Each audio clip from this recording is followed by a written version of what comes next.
Whenever you're working on the potter's wheel, the first thing that you need to do is you need to center the clay. So I'm going to turn my wheel on, not super fast, but pretty fast, so that I know that I'm getting a nice even pressure when I touch the clay. It's very important that your hands and your clay be wet so that everything slides. You should never feel friction. If you're feeling friction, you need to stop. I'm going to place my feet on the floor, my legs on the splash pan, and my elbows on my legs. As a right-handed person, I'm going to push from 7 o'clock with the heel of my left hand, and I'm going to pull back, equal and opposite, with my fingers of my right hand at 1 o'clock. I'm going to keep my hands against the wheel head, which is where my clay is here, and I'm going to squeeze that clay in and up. I call this the in and up motion.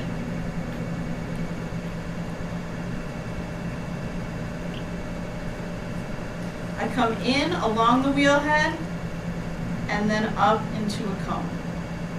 I never want my clay to be bigger at the top than it is at the bottom, because then it'll fall over.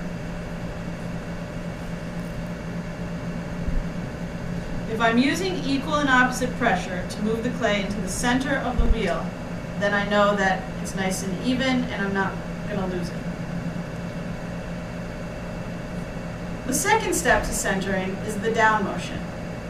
To do that, as a right-handed person, I would keep my left hand here still at 7 o'clock with my thumb down on top, and my right hand, very flat, with the knuckle in the middle, is going to come down.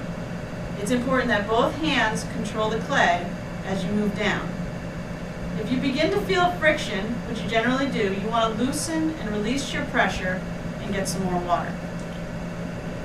Then you can come back and continue to move down. Again, I try to keep my elbows on my legs against the splash pan, and my feet on the floor.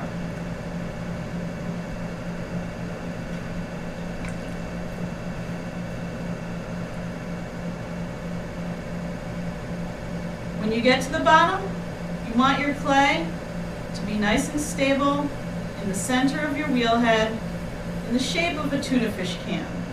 Wider than it is tall, fairly vertical, and fairly horizontal. Then you know your clay is centered.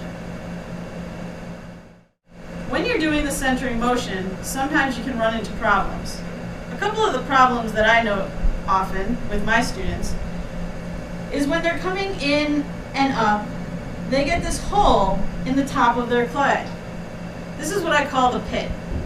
To prevent the pit during in and up motion, make sure that you're not only squeezing the clay, but you're keeping your thumbs down on top. This will prevent the pit from happening, or can be used to remove the pit without creating an air pocket inside the clay. Another problem that I've seen many times is during the down motion.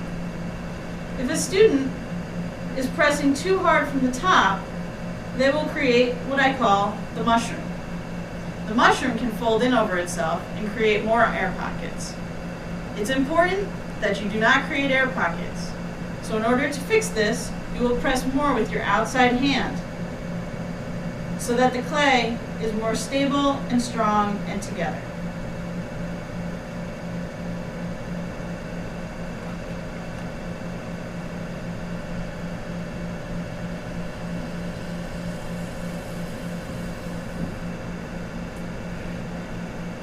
Once your clay is on center, you can begin throwing.